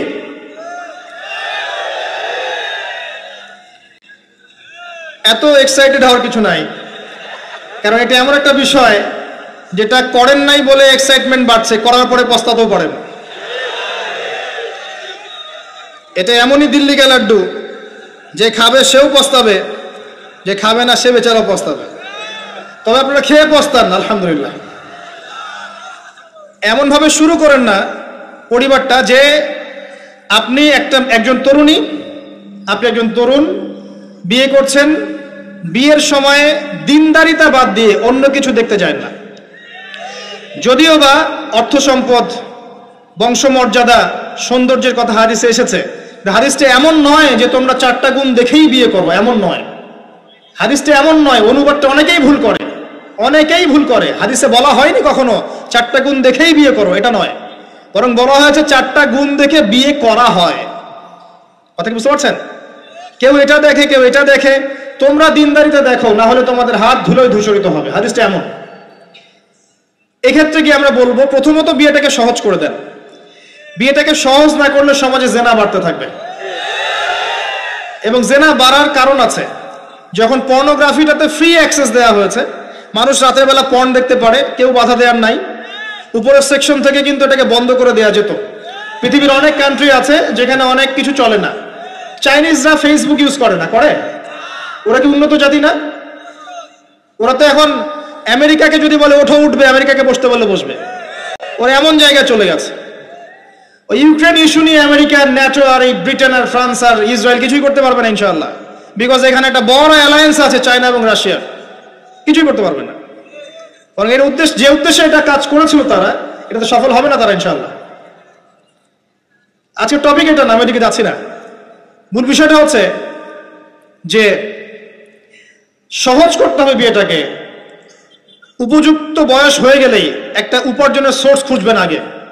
বেকার অবস্থায় বিয়ে করতে যাবেন না, উপার্জনের সোর্স খুঁজবেন। তারপরে আপনি আপনার পরিবারকে বলবেন আমার বয়স হচ্ছে, আমাকে বিয়ে দাও। এবার আসেন, বিয়ের সময় দিনদারিতা ছাড়া অন্য কিছু দেখতে যায় না। এরপরে যদি সে সুন্দর হয় বা সুন্দরী হয় বা ভালো বংশের হয়, অথবা দেখা যায় যে ভালো টাকা পয়সা ওলা ইত্যাদি ইত্যাদি, এটা আপনার নূরুন আলা নূর, এটা বোনাস। কিন্তু এগুলো যদি নাও থাকে, শুধু দিনদারিতা থাকে, আপনি রাজি হয়ে যান। পরিবারের কর্তাদেরকেও বলবো যে মেয়ে বিয়ে দেওয়ার সময় ছেলের টাকা পয়সা দেখতে যায় না, ছেলের স্ট্যাটাস দেখতে যায় না বেশি বেশি। পরে দেখবেন এই মেয়ে ওর ঘরে গিয়ে পস্তাচ্ছে। আর ছেলের পিতাদেরকেও বলবো, ছেলেকে যখন বিয়ে দিবেন, একটা মেয়েকে কিনে নিব আর সাথে কিছু যৌতুকের টাকাও নিব, এই টেন্ডেন্সি নিয়ে বিয়ে করতে যায় না। ওই বিয়েতে বারাকা বেশি, যেখানে খরচ কম, যেখানে বেশি হট্টগোল নাই। চট্টগ্রাম অঞ্চলে বিয়ের মতো না। একটা বিয়েতে মনে হয় 40-50 লাখ টাকা খরচ করে ফেলায়। গেটেই সাজাবে বলে 4-5 লাখ টাকা খরচ করে। সুবহানাল্লাহ। এই 5 লাখ টাকা দিয়ে, এই 5 লাখ টাকা দিয়ে আর মনে হয় 10টা-20টা পরিবারকে বিয়ে দেওয়া যাবে। হ্যাঁ, লোহার আংটি দিয়ে বিয়ে করেছে সাহাবী। লোহার আংটিও নাই তোমার বাসায়? বলছে না ইয়া রাসূলুল্লাহ, লোহার আংটিও তো নাই আমার বাসায়। তাহলে কি করবা? কোরআনে কয়টা সূরা জানো? যে এই সূরাগুলো জানি, এগুলো শিখিয়ে দিও, যাও, মোহর হয়ে গেছে। কত সহজ বিয়ে, কত সহজ। আর এখন যেটা হয়, মেয়ে খুঁজবে দিনদার বিল গেটস, আর ছেলে খুঁজবে দিনদার ক্যাটরিনা। কথা বুঝতে পারছেন? প্রিয় ভাইয়েরা, দিনদারিতাকে প্রাধান্য দেন, আর কিচ্ছু না। আপনি সফল হবেন ইনশাআল্লাহ, শান্তি পাবেন। এবং বিয়ের পরে আল্লাহর পক্ষ থেকে একটা ভালোবাসা আসবে। যদি আপনি দেখেন যে আপনার স্ত্রী খাদিজা রাদিয়াল্লাহু আনহার মতো, আয়েশা রাদিয়াল্লাহু আনহার মতো, হাজরা আলাইহিস সালামের মতো সবর করেনেওয়ালা, যে আপনাকে দিনের পথে এগোতে সাহায্য করে, তাহলে আর অন্যদিকে চোখ দেওয়ার দরকার নাই। রাজি হয়ে যান। এরপর আপনার পরিবার শুরু।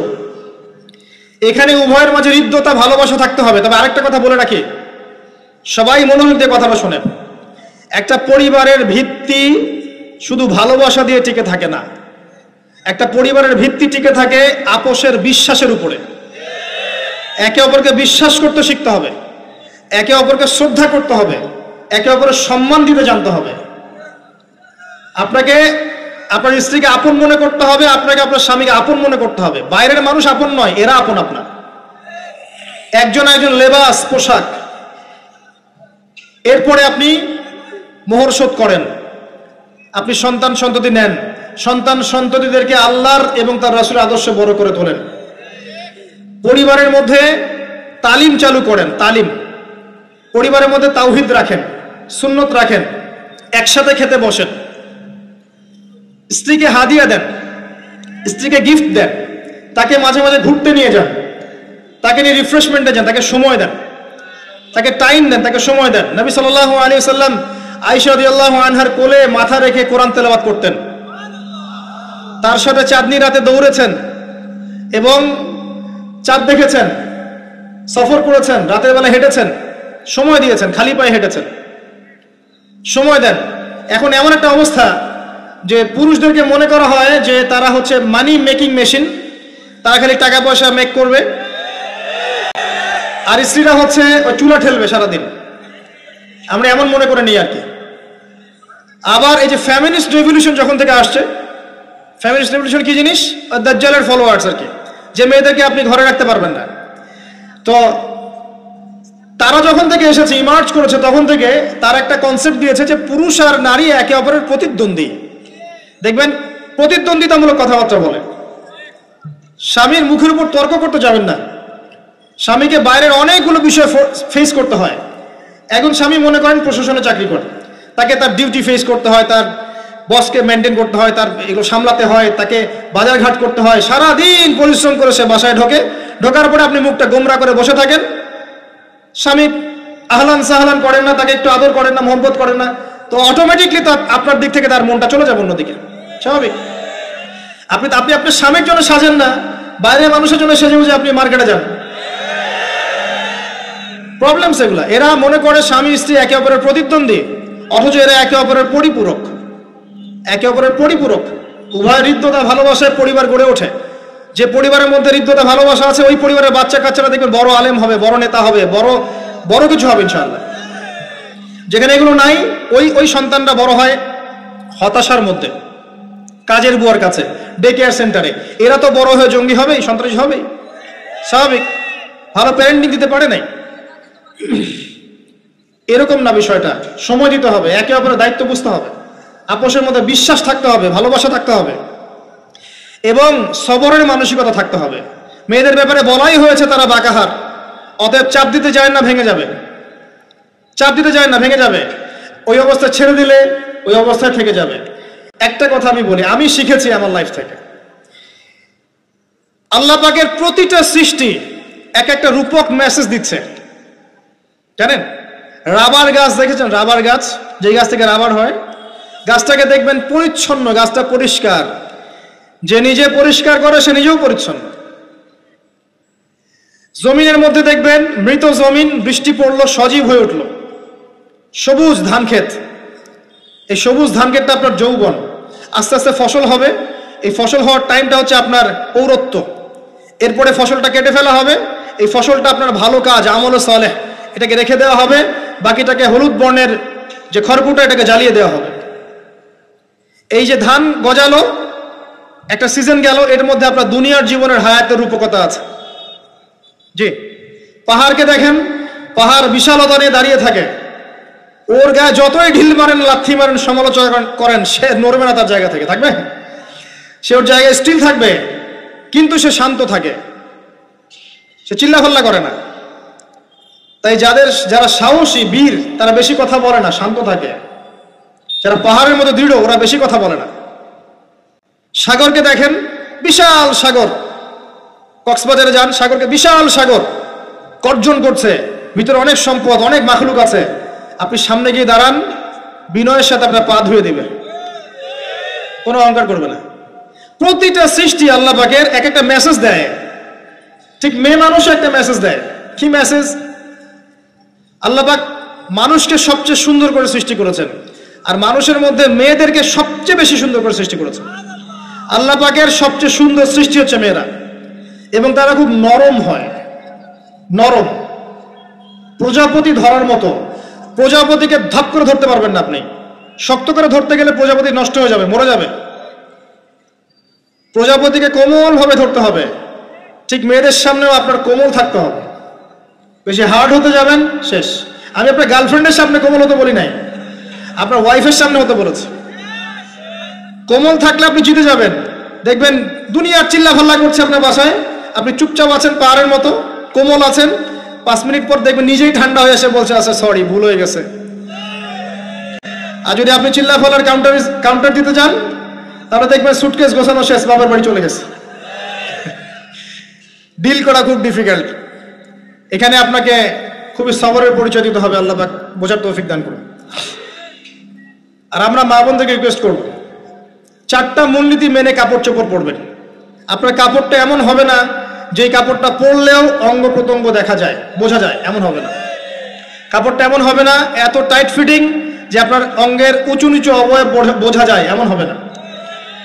কাপড়টা এমন হবে না যেটা অমুসলিমদের পোশাক, আর কাপড়টা এমন হবে না যেটা পুরুষদের পোশাক। এই মূলনীতিগুলো মেনটেন করে কাপড় পরবেন ইনশাআল্লাহ। এছাড়াও মেয়েদের কথায় পর্দা আছে, চলনে পর্দা আছে, ওঠা বসায় পর্দা আছে। নামাজ পড়ার সময় তাদেরকে কিছুটা শালীনভাবে নামাজ পড়তে হয়। তাদের চোখের দৃষ্টির মধ্যে পর্দা আছে। এগুলো কে শিখাবে এখনকার মেয়েদেরকে? সবসময় বিজি দেখবেন নতুন কোন সিরিয়াল আসছে, নতুন কোন ফ্যাশন আসছে, নতুন কোন পার্লারে কি আসছে, কোন কাটিং আসছে, কোন নায়িকা আসলো। ওই যে বাংলাদেশে কোন এক নায়িকা আসছে, তাই নিয়ে মিডিয়াতে এমন তোলপাড়, মনে কি নাকি একটা অবস্থা। আল্লাহর কাছে তোমার কি মূল্য আছে হে? আল্লাহর কাছে তোমাদের কি মূল্য আছে? তোমরা কি 5 ওয়াক্ত নামাজ পড়ো? তোমরা কি পর্দা করো? তোমাদের মধ্যে হায়াবোধ কিছু আছে? তোমরা মানুষকে ভালো কিছু শিখাও, সমাজকে ভালো কিছু দাও, শালীন কিছু দাও। আল্লাহর কাছে তোমাদের কি মূল্য আছে? নবী সাল্লাল্লাহু আলাইহি ওয়াসাল্লাম তো জাহান্নাম দেখে সেই কথাটাই বলেছেন, আমি জাহান্নাম দেখে আসলাম, সেখানে বেশিরভাগ অধিবাসী হচ্ছে মেয়ে, নারী। কি কারণ? তারা এমন কাপড় চোপড় পরে বাইরে ঘুরতো যেই কাপড় পরেও তারা নগ্ন থাকতো। আমি কি ব্যাখ্যা করতে হবে? আপনি দেখতে পারেন না? এবং তারা স্বামীর সাথে কুফরি করত। সারা জীবন স্বামী যদি তাদের ভরণ পোষণ দেয়, ভালোবাসে, মহব্বত করে, তাদের জন্য জীবনটা ক্ষয় করে ফেলে, এক পর্যায়ে গিয়ে বলবে সারাটা জীবন তোমার কাছে কিছুই পাইলাম না। বাস্তব। এগুলোর কারণে মেয়েরা বেশি বেশি জাহান্নামে যাবে। এবং তারা মানুষ মারা গেলে মাতম করে, বুক পিঠ চাপড়ায়, এই কারণে যাবে। এবং তর্ক লাগলে অভিশাপ দেবে, সেই কারণে যাবে। আল্লাহ পাক আমাদের মা বোনদেরকে হেফাজত করুন। তবে একটা হাদিস আছে সুসংবাদের। নবী সাল্লাল্লাহু আলাইহি ওয়াসাল্লাম বলেছেন, একজন নারী যদি 4টা কাজ করতে পারেন, জান্নাতের যে কোনো দরজা দিয়ে ইচ্ছা প্রবেশ করতে পারবেন। 1 নাম্বার 5 ওয়াক্ত নামাজ, 2 নাম্বার রমজান মাসে সাওম, 3 নাম্বার আপনার লজ্জাস্থানের হেফাজত অর্থাৎ খাস পর্দা, এবং 4 নাম্বার আপনার স্বামীর আনুগত্য।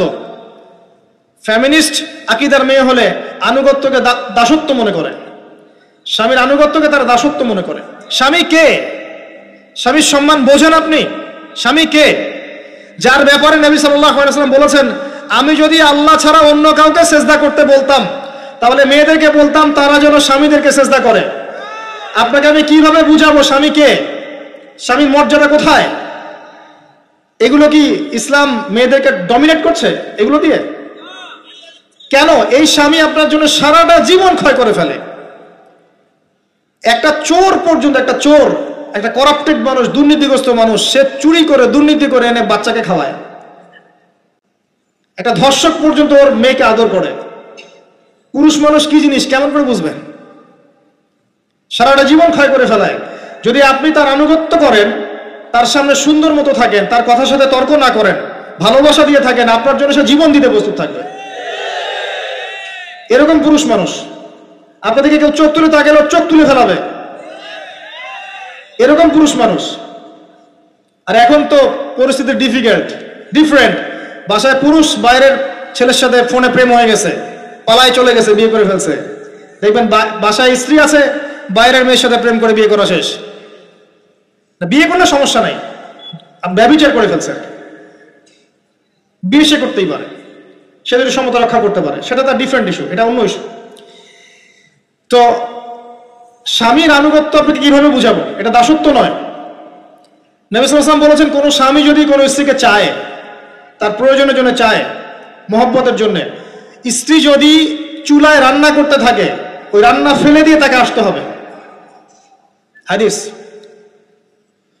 রাতের বেলা স্বামী স্ত্রী শুয়েছে, স্বামীর চাহিদা আছে, স্ত্রীর কোনো সমস্যা নাই, স্ত্রী ফিট, ইচ্ছা করেই অহেতুক স্বামীকে বলল আমি রাজি না, উল্টা পাশে মুখ করে ঘুমিয়ে গেল। আল্লাহর নবী বলছেন, সারা রাত আল্লাহর পক্ষ থেকে একজন ফেরেশতা আসবে, এসে এই নারীকে অভিশাপ দিতে থাকবে। এখন এগুলো হাদিস শুনলে বলবে যে ইসলাম তো মেয়েদেরকে ছোট করছে। একজন মেয়ে তার একজন স্বামীর কথা বলছে, স্বামী, তার মেয়ে, তার স্ত্রী, তার মা, তার বোন, সবাইকে তার মিরাসের হক দিতে হয়। একজন মেয়ে তার বাবার সম্পত্তি পায়, কোনো কোনো ক্ষেত্রে তার ভাইয়ের সম্পত্তি পায়, তার স্বামীটা তো পাই, তার ছেলেরটাও পায়, নানি হলেও সম্পত্তির হক আছে।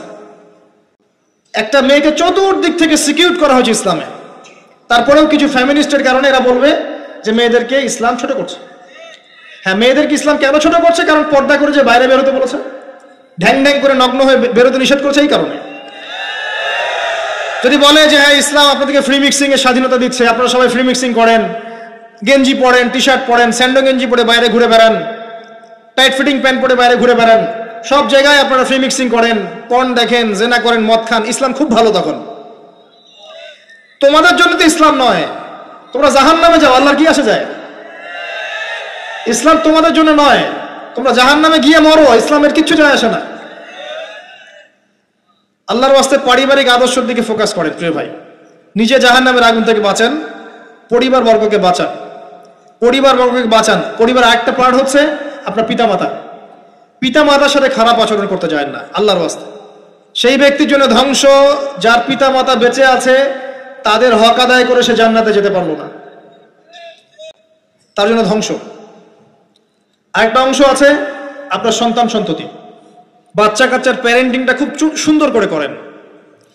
যখন আপনি স্ত্রীর সাথে মিলন করতে গিয়েছেন তখন দোয়া পড়েন, আল্লাহুম্মা বিসমিল্লাহি আল্লাহুম্মা জান্নিবনা শাইতান ওয়া জান্নিবিশ শাইতান মা রাযাকতানা। আমার মনে হয় এখনকার জেনারেশন যেগুলো আছে ফাসেক, মাদক সেবন করে, পর্নোগ্রাফিতে আসক্ত, ইয়াবাখোর, স্মাগলিং করছে, চুরি করছে, হাবিজাবি, ধর্ষণ করছে, আমার মনে হয় না তাদের পিতামাতা তাদেরকে জন্ম দেওয়ার সময় দোয়াগুলো পড়েছিল। কারণ পিতামাতাকে দোয়া পড়লে ওই সন্তানকে শয়তান স্পর্শ করতে পারে না।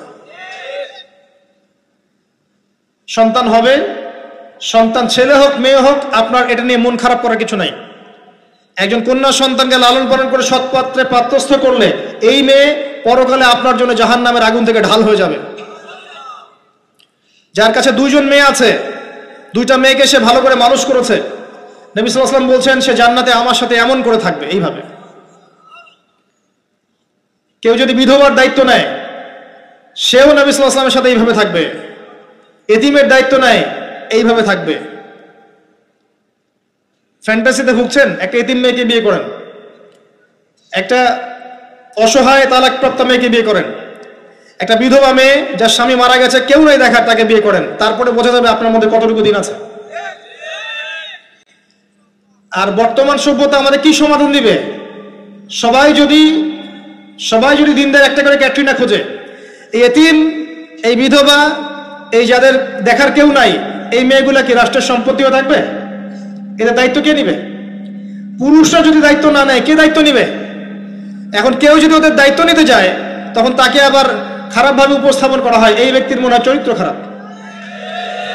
কিন্তু এদিকে বাইরে 10টা জেনা করে বেড়াচ্ছে, কোনো সমস্যা নাই, এগুলোকে উস্কায়। এইসব জাহেলদের জন্য ইসলাম নয়। ইসলামের প্রতিটা বেসিক ফান্ডামেন্টাল মানবতার কল্যাণের জন্যই। এগুলোকে ফরজ করা হয়নি, আপনি নফল, আপনার সামর্থ্য থাকলে আপনি করতে পারেন, না করলে কোনো সমস্যা নাই। কেউ যদি করে যে ইসলাম পরিপূর্ণরূপে পালন করার চেষ্টা করছে, এটার উপরে আমল করার চেষ্টা করছে, তাহলে আপনি তাকে ক্রিটিসাইজ করছেন কেন? কি সমস্যা আপনার? একটা পার্ট হচ্ছে সন্তান সন্ততি। বাচ্চা কাচ্চাকে ছোটবেলা থেকেই মানুষ করতে হবে এমন ভাবে যাতে করে বড় হয়ে এরা এই উম্মার খালেদ এবং ওমর হতে পারে।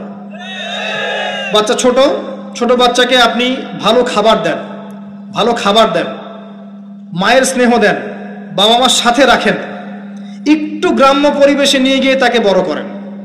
কেন বলছে কথা? এখানে পরিবেশ সুন্দর থাকবে, সে দৌড়াবে ধুলার মধ্যে, মাঠের মধ্যে খেলবে, সুন্দর ভাষা শিখবে। এরপর তাকে ভালো প্রতিষ্ঠানে পড়ান। প্রতিষ্ঠানটা এমন হবে যে প্রতিষ্ঠানে জেনারেল শিক্ষা, ইসলামিক শিক্ষা একসাথে দেয়া হচ্ছে, সে সব শিখবে। আমার ছেলে কোরআনে হাফেজও হবে, আমার ছেলে ডক্টরও হবে ইনশাআল্লাহ। এভাবে করে তোলেন। আধুনিক হন, মাথাটা খাটান, ব্যাকডেটেড মানসিকতা বাদ দেন। বিশ্বটা এগিয়ে গেছে, আমাদেরকে এগিয়ে যেতে হবে। একমুখী জ্ঞান দিয়ে আপনি কিচ্ছু করতে পারবেন না এই যুগে। দ্বিমুখী শিক্ষার একটা হারমোনিয়াস কম্বিনেশন দরকার। আমাকে কোরআন জানতে হবে, সায়েন্সও জানতে হবে, নাহলে আমি সায়েন্স দিয়ে কোরআনকে ব্যাখ্যা করতে পারবো না, কোরআন দিয়েও সায়েন্সকে ব্যাখ্যা করতে পারবো না। জানতে হবে, আমাদেরকে শিখতে হবে, পড়তে হবে, প্রচুর পড়তে হবে। বাচ্চাদেরকে ছোট থেকে বড় করেন এভাবে। আস্তে আস্তে গিয়ে দেখবেন তারা যখন কিশোর, তাদের বন্ধু বান্ধবের সার্কেল দিকে খেয়াল রাখেন। আপনি বাবা হিসেবে তার বন্ধুর মতো আচরণ করেন, মা হিসেবে তার সাথে বান্ধবীর মতো আচরণ করেন, তার সাথে ক্লোজ হন, তার সমস্যাগুলো জানার চেষ্টা করেন।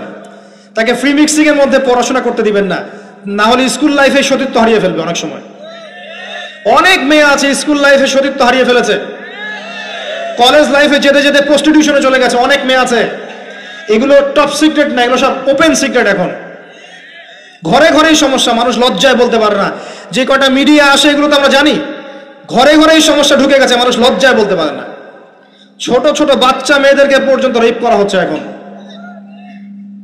এটা সেই ফ্যামিলিস্ট রেভলিউশনের কারণেই হচ্ছে। যত বেশি জেনাকে উস্কে দেওয়া হবে তত বেশি ধর্ষণ বাড়বে। ধর্ষণ বাড়তে বাড়তে এক পর্যায়ে বাচ্চাদেরকে ধর্ষণ করা বাড়বে। এরপরে কি হবে জানেন? এরপরে মানুষ সমকামী হবে বেশি বেশি, ছেলে ছেলের সাথে, নাউজুবিল্লাহ। তারপরেও কি হবে বলে যাচ্ছি, এরপরে আরো একটা ধাপ আসবে, যখন মানুষ গবাদি পশুর সাথে জেনা করবে। দেখে নিয়েন, এগুলো হাদিসে এসেছে, এমনি এমনি বলছি না। মানুষ এগুলো করবে।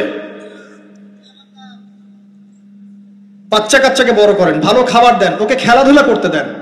ও যত বেশি খেলাধুলা করবে ও শরীরটা ক্লান্ত হবে, তখন খাবে ভালো, বেশি খাবে, ব্রেন শার্প হবে, ওকে ওর নেতৃত্ব দেওয়ার যোগ্যতা অর্জন হবে। ওকে খেলাধুলা করতে দেন, ওকে ব্যায়াম করতে বলেন, ওকে সাঁতার শেখান, ওকে তাইকুন্ডু শেখান, ওকে ফিজিক্যাল এক্সারসাইজ শেখান। ওই ডিভাইসে অ্যাডিক্টেড করবেন না, উল্টাপাল্টা কার্টুন দেখান না, উল্টাপাল্টা অ্যানিমেশন দেখান না, এমন গেমসের মধ্যে আসক্ত করে দিয়েন না, বাসায় ডিভাইস দিয়ে দিয়েন না, সারাদিন এগুলো খেলছে, এগুলো দিয়েন না।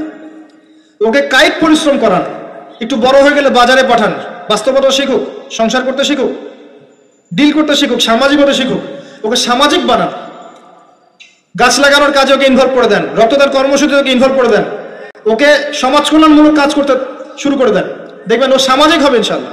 কম্বল বিতরণ করতে বলেন, ত্রাণ দিতে বলেন, ওকে ওকে উৎসাহ দেন, নামাজে উৎসাহ দেন, রোজা রাখতে বলেন। মেয়ে ছোট থেকে মেয়েকে পর্দা করতে বলেন, বলে ও দেখবে যে আমার মা যখন বাইরে যায় তখন এই পোশাকে বাইরে যায়। আলহামদুলিল্লাহ, আমি দোয়া করি আল্লাহ পাক আমার মেয়েকে যেন খাদিজা রাদিয়াল্লাহু আনহার মতো কবুল করে। আমাকে বলেছে যে বাবা আমি 5টা বোরখা নিব। ওর বয়স 3 বছর। ওকে ওর মা বলেছে যে বাইরে যেতে হবে বাবার সাথে একটা প্রোগ্রামে, বলছে আমি বোরখা পরবো, না হলে যাব না। আমি অবাক হয়ে গেলাম যে আমি কিন্তু ওকে বলিনি বোরখা পরো, মানে আপনাকে পরিবেশ বলে দিবে। একটা পরিবেশ, একটা সুস্থ পরিবেশে আপনি যদি আপনার বাচ্চাকে বড় করেন, আপনার বাচ্চা দেখবেন সুস্থ হয়ে বিকশিত হবে ইনশাআল্লাহ। একটা অসুস্থ পরিবেশ দেন যেখানে ঝগড়াঝাটি, মারামারি, রাহাজানি, কাটাকাটি, সুদ, দুষ, জেনা, ব্যভিচার আছে, এই যে আপনার অপসংস্কৃতি আছে, আপনার বাচ্চারা আস্তে আস্তে নষ্ট হয়ে বেরোবে। পরিবেশ দিতে হবে। অসুস্থ পরিবেশের মানুষ কখনো সুস্থ জাতি উপহার দিতে পারবে না। তো এই বিষয়গুলো দিকে খেয়াল রাখেন, মেয়ের পোশাকে খেয়াল রাখেন। তবে মেয়েকে কার কোলে তুলে দিচ্ছেন এটা খেয়াল রাখেন। এই যুগটা খুব কঠিন যুগ, কাছের মানুষদেরকে দ্বারা মেয়েরা ধর্ষিত হচ্ছে, খুব খেয়াল রাখেন। বাসায় কাজিনের এত থ্রু অ্যালাউ করেন না, কাজিন সম্পর্ক থ্রু করেন না, অ্যালাউ করেন না। আপনার মেয়েকে মেয়েদের ব্যাচ একটা পুরুষ টিচার পড়াচ্ছে, ওই ব্যাচে আপনি মেয়েকে পড়তে দিয়েন না। একটা কোচিং এর ভাইয়া বাসায় এসে আপনার মেয়েকে প্রাইভেট পড়াবে গোপন কক্ষে, এগুলো করতে দিয়েন না। পরে আপনার মেয়ের ইজ্জত চলে গেলে আপনি হামও করবেন, তখন আপনি অ্যাক্সেস করে দিচ্ছেন, জেনার সুযোগ দিচ্ছেন। শয়তান উস্কে দিবে, শয়তান তো চাচ্ছেই জেনা করাতে। মেয়েদেরকে মেয়েদের পরিবেশে পড়ান, ছেলেদেরকে ছেলেদের পরিবেশে পড়ান। ওরা বড় হোক, ম্যাচিউরড হোক, যখনই বিয়ের বয়স হয়ে যাবে দ্রুত বিয়ে দিয়ে দেন। বিয়ের পর এরা পড়াশোনা করুক। বিয়ের পর পড়াশোনা করে অনেকে বড় আলেম হয়েছে, অনেকে বড় জাতির নেতাও হয়েছে। আমাদের জাতির পিতার ইতিহাস দেখেন, কত বছর বয়সে তিনি বিয়ে করেছিলেন, ইতিহাস দেখেন। একজন প্রেমময়ী নারী যদি পাশে থাকে, একজন ব্যক্তি বিশ্ব জয় করতে পারে। এই যে প্রমাণ দেখিয়ে দিয়েছে, করেন নাই? এরকম আগেকার মানুষদেরকে দেখবেন, ম্যাচিউরড হয়ে গিয়েছেন, বিয়ে করেছেন, এরপরে স্ত্রী পাশে ছিল, বিশ্বকে ডিল করেছে, নেতৃত্ব দিয়েছে। এই বিষয়গুলোতে খেয়াল রাখেন। পরিবারে হারাম ঢুকতে দিয়েন না, পরিবারটাকে ইসলামিক মূল্যবোধে গড়ে তোলেন। কু আনফুসাকুম ওয়া আহলিকুম নারা, এই হাদিসের উপর আমল করেন। আল্লাহ পাক তৌফিক দান করুন, আমিন। এরপরে বড় বিষয়গুলোতে যাবেন আপনি ইসলামের খেদমত, ইসলামের প্রচার, ইসলামের প্রসার, Islamic association, Islamic NGO, Islamic হাবিজাবি, এগুলোর দিকে আপনি পরে যাবেন। আগে বেসিকগুলো ঠিক করবেন। এই কাজগুলো যদি আমরা করতে না পারি তাহলে আল্লাহ পাক ওই যে বলেছে সূরা আরাফ 179 প্রথমে বলেছে ওর অন্তর্ভুক্ত হয়ে যাব। তাদের পাপ কি ছিল? তারা যে বেশি বেশি জাহান্নামে গেছে, কি পাপ ছিল? 1 নাম্বার, লাহুম কুলুবুন লা ইয়াফকাহুনা বিহা, ওদের কলব ছিল উপলব্ধি করেনি। ওয়ালাহুম আযানুন লা ইয়াসমাউনা বিহা, কান দিয়েছিলাম শোনেনি।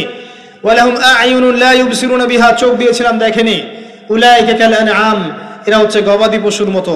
বাল হুম আদাল, বরং তার চাইতেও নিকৃষ্ট। ও উলাইকা হুমুল গাফিলুন, এরা হচ্ছে গাফিল সম্প্রদায়। আল্লাহ পাক আমাদেরকে যাবতীয় গাফিলতি থেকে হেফাজত করুন, আমিন। আমরা আলোচনার শেষ প্রান্তে এসে দোয়া করছি, আল্লাহ পাক আমাদের সবাইকে শিরক মুক্ত আমল করার তৌফিক দান করুন, আমিন। নবী সাল্লাল্লাহু আলাইহি ওয়াসাল্লামের সুন্নতের উপর থাকার তৌফিক দান করুন, আমিন। আমাদের প্রত্যেকের পরিবারটাকে আদর্শ পরিবার রূপে গড়ে তুলুন, আমিন। আল্লাহ পাক আমাদের প্রত্যেক মা বোনকে পর্দা করার তৌফিক দান করুন, আমাদেরকে ইসলামিক শিক্ষায় শিক্ষিত হওয়ার তৌফিক দান করুন, আমাদেরকে এই জাগতিক শিক্ষাকে ইসলামের কল্যাণে কাজে লাগানোর তৌফিক দান করুন। আল্লাহ পাক আমাদেরকে হালাল রিজিকের ব্যবস্থা করে দিন। আল্লাহ পাক আমাদের মধ্যে যারা অসুস্থ সবাইকে শেফায়ে কামেলা দান করুন। আমাদের মধ্যে যারা মারা গেছে আল্লাহ পাক সবাইকে মাফ করে দিন। আমাদের প্রশাসনের ভাইদেরকে আল্লাহ পাক হেফাজত করুন, হেদায়েত দান করুন, যাবতীয় অন্যায় থেকে হেফাজত করুন, ন্যায় নিষ্ঠার সাথে দায়িত্ব পালন করার তৌফিক দান করুন। আমাদের ঊর্ধ্বতন কর্তৃপক্ষ যারা আছে, গভর্নমেন্টে যারা আছে, সবাইকে আল্লাহ পাক হেদায়েত দান করুন।